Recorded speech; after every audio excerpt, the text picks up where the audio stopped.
Hello everyone, welcome back to my channel. आज मैं आपको यूनिट 3 बुद्धि का पार्ट 7 पढ़ाऊंगी। हमारा आज का जो टॉपिक रहेगा वो क्या है? समस्यात्मक बालक। तो समस्यात्मक बालक क्या होते हैं? वह बालक बालिकाएं जो सामान्य बालकों के अनुपात में अपने व्यवहार में अत्यधिक असमानताएं व भिन्नताएं प्रकट करते हैं, वो क्या बोलते हैं? उन्हें समस्यात्मक बालक। वेलेंटाइन ने एक परिभाषा दी, वो देखिए। समस्यात्मक बालक बालिकाओं वे बालक होते हैं जिनका व्यवहार या व्यक्तित्व किसी भी बात को गंभीर नहीं लेता हो। यानी कि जो बालक हो या बालिका हो जिनका व्यवहार और व्यक्तित्व किसी भी बात को गंभीर नहीं लेता हो, तो उसे क्या बोलेंगे? हम समस्यात्मक बालक बोलेंगे। समस्यात्मक बालक सामाजिक आदर्शों एवं मूल्यों के विपरीत कार्य करना पसंद करता है। जो समस्यात्मक बालक रहेंगे, जो आदर्श रहेंगे, समाज के जो आदर्श रहेंगे और मूल्य रहेंगे, उनके हमेशा क्या करेगा? वो विपरीत कार्य करेगा। समस्यात्मक बालकों का व्यक्तित्व स्थिर नहीं होता। उनका जो व्यक्तित्व होता है वो कभी भी स्थिर नहीं होता। बर्ट एक वैज्ञानिक थे, उन्होंने बताया समस्यात्मक बालक के दो प्रकार होते हैं, आक्रामक बालक और दमित बालक।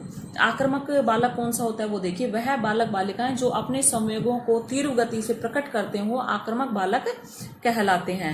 आक्रामक बालक में धैर्य की कमी होती है तथा वे बालक अपनी परिस्थितियों के अनुसार कभी भी व्यवहार नहीं कर सकते हैं।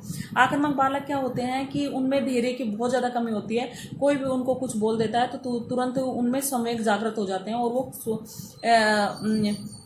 शीघ्रता से क्रोधित हो जाते हैं। तो उनमें क्या होती है? संवेगों की अधिकता पाई जाती है और धैर्य की कमी होती है। इन बालकों में संवेगों की प्रबलता पाई जाती है। आक्रामक बालकों को चोरी करना, झूठ बोलना, अनुशासनहीनता करना, विद्यालय से पलायन करना अच्छा लगता है। ये सब बातें करना उनको बहुत अच्छा लगता है। ये बालक अपनी झूठी प्रशंसा भी सुनना बहुत ही पसंद करते हैं। इस टाइप के बालक समस्यात्मक बालक। इन बालकों में मिथ्योमेनिया व सिजोफ्रेनिया विकार पाया जाता है। जो समस्यात्मक आक्रामक बालक होते हैं उसमें मिथ्योमेनिया और सिजोफ्रेनिया पाया जाता है। मिथ्योमेनिया क्या होता है? झूठ बोलने की आदत होती है उनमें।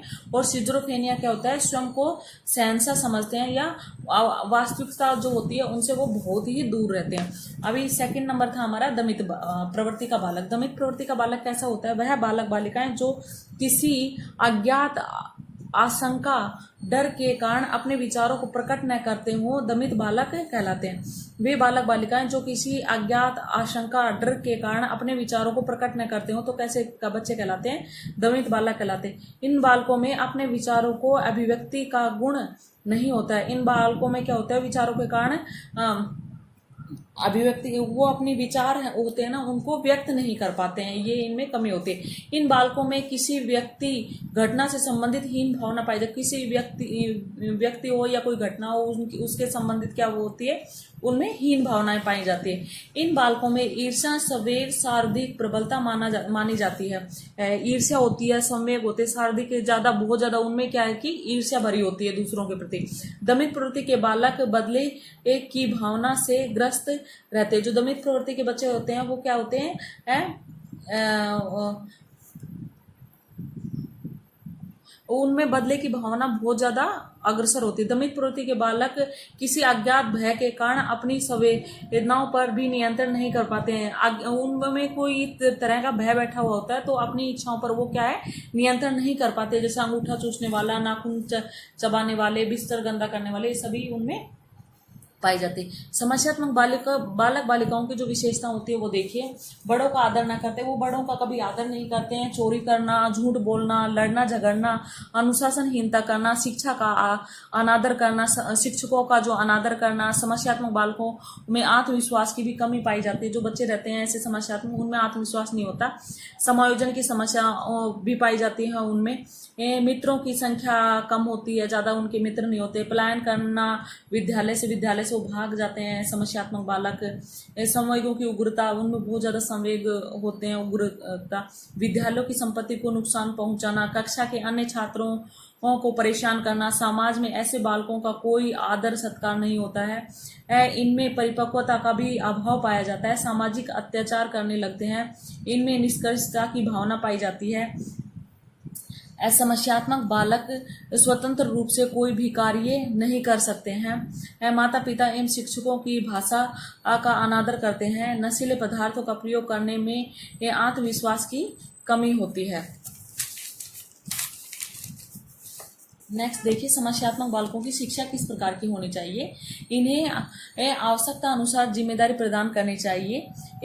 सेकंड नंबर है, समस्यात्मक बालक बालिकाओं का अन्य लोगों के समक्ष डांटना नहीं चाहिए उन्हें, अर्थात उन्हें समक्ष इन्हें अपनापन वो उन्हें अपमानित नहीं करना चाहिए किसी के सामने, उन्हें प्यार से उनको समझाना चाहिए। समस्यात्मक बालकों को इन्हें सही एवं गलत कार्यों को प्यार से समझाना चाहिए, आवश्यकता अनुसार इनके कार्यों की प्रशंसा करते रहना चाहिए तथा उन्हें पुरस्कार प्रदान करना चाहिए। इन बालकों की आवश्यकताओं की पूर्ति भी करनी चाहिए। इन बालक बालिकाओं को खेल की ओर अग्रसर करना चाहिए, जिससे कि इनकी शारीरिक ऊर्जा का सही उपयोग किया जाना चाहिए। जो समस्यात्मक बालक होते हैं उनको अधिक से अधिक क्या करना चाहिए, खेलों की तरफ आकर्षित करना चाहिए, उनके बारे में बताना चाहिए, उनको खिलाना चाहिए, ताकि क्या है कि उनका शारीरिक ऊर्जा का जो दुरुपयोग करेंगे उनका वो सही उपयोग हो सके। इन बालकों के साथ कठोरतापूर्वक व्यवहार नहीं करना चाहिए। चोरी करने वाले बालकों की चोरी की आदत छुड़ाने के लिए उन्हें आदर्शवादी वीर पुरुषों का जीवनियों का उदाहरण देकर उनकी आदतों को छुड़वाने का प्रयास करना चाहिए। जो बच्चे चोरी करते हैं उन्हें क्या करना चाहिए, वीर पुरुष हो, महान आदमी हो, उनका क्या करना चाहिए, स्टोरी सुनानी चाहिए, उनकी जीवनी के बारे में बताना चाहिए और उनकी इस प्रकार की आदत छुड़ाने का प्रयास करना चाहिए। झूठ बोलने वाले बालकों को प्यार से समझाना चाहिए। इन बालकों को गलत संगति से दूर रखने का प्रयास करना चाहिए। झूठ बोलते हैं उन्हें प्यार से समझाना चाहिए और इस प्रकार की गलतियों से उन्हें दूर रखना चाहिए। अभी नोट पॉइंट है वो देखिए। समस्यात्मक बालकों की समस्याओं का समाधान करने हेतु निम्न विधियों का प्रयोग किया जाना चाहिए। जो समस्यात्मक बालक होते हैं उनकी इस समस्याओं का समाधान करने के लिए ये विधियां हैं जिनका प्रयोग करना चाहिए। जीवन इतिहास विधि का, उदाहरण विधि का, खेल विधि का, अभिनय विधि का, मनोविश्लेषणात्मक विधि का प्रयोग और प्रदर्शन विधि का प्रयोग करना चाहिए। इस समस्यात्मक बालक बालिकाओं के व्यवहार में पाई जाने वाली समस्याओं का समाधान करने हेतु मनोविज्ञान की सर्वश्रेष्ठ विधि जीवन इतिहास विधि है। इस विधि का निर्माण टाइडमैन द्वारा किया गया था। इस विधि में एक समय में एक ही बालक का चयन कर उसकी समस्या का समाधान करना चाहिए। यानी कि इसमें क्या करना चाहिए, एक बच्चे का ही क्या करना चाहिए, चयन करना चाहिए और उसी की समस्या का निवारण करना चाहिए। नेक्स्ट है अपराधी बालक एवं उसकी अधिगम की कठिनाई। अपराधी जो बच्चा होता है उसकी देखिए, ये आज के बालक कल का भविष्य होते हैं, अतः बालक बालिकाओं का वांछित विकास अपेक्षित माना जाता है। बालक बालिकाओं की वांछित आवश्यकताओं एवं इच्छाओं की पूर्ति कर उनका सर्वांगीण विकास करना चाहिए। यानी कि उनकी आवश्यकताओं और इच्छाओं की पूर्ति करके और उनका सर्वांगीण यानी कि पूर्ण रूप से एक बच्चों का विकास करना चाहिए। अगर बालकों की वांछित इच्छाओं व आवश्यकताओं को दबा दिया जाए तो बालक बालिकाओं में विद्रोह की स्थिति उत्पन्न हो जाती है। यदि उनकी इच्छाओं को दबा दिया जाता है तो उनमें क्या कि विद्रोह की भावना आ जाती है। बालक बालिकाओं की आवश्यकता की पूर्ति समय अनुकूलन न होने पर बालक समाज विरोधी कार्य करने लगता है। यानी कि जो बालक है या बालिका है उनकी समय के अनुसार जो इच्छा पूर्ति नहीं हुई तो वो क्या है कि समाज के विरुद्ध क्या करने लगता है, कार्य करने लग जाता है। बालक बालिकाएं को बाल अपराध से बचाने के लिए इनकी इच्छाओं एवं आवश्यकताओं की पूर्ति समान परिवार और विद्यालय में होनी चाहिए। क्या कि जो बालक हो या बालिकाएं हो वो उन के अपराध से बचाने के लिए उनकी इच्छाओं और आवश्यकताओं की पूर्ति परिवार में भी होनी चाहिए और विद्यालय में भी होनी चाहिए। बाल अपराध से क्या आशय वो देखिए, जब कोई कार्य व्यवहार सामाजिक नियमों एवं आदर्शों के विरुद्ध किसी बालक द्वारा किया जाता है तो उसे हम क्या कहेंगे, बाल अपराध कहेंगे।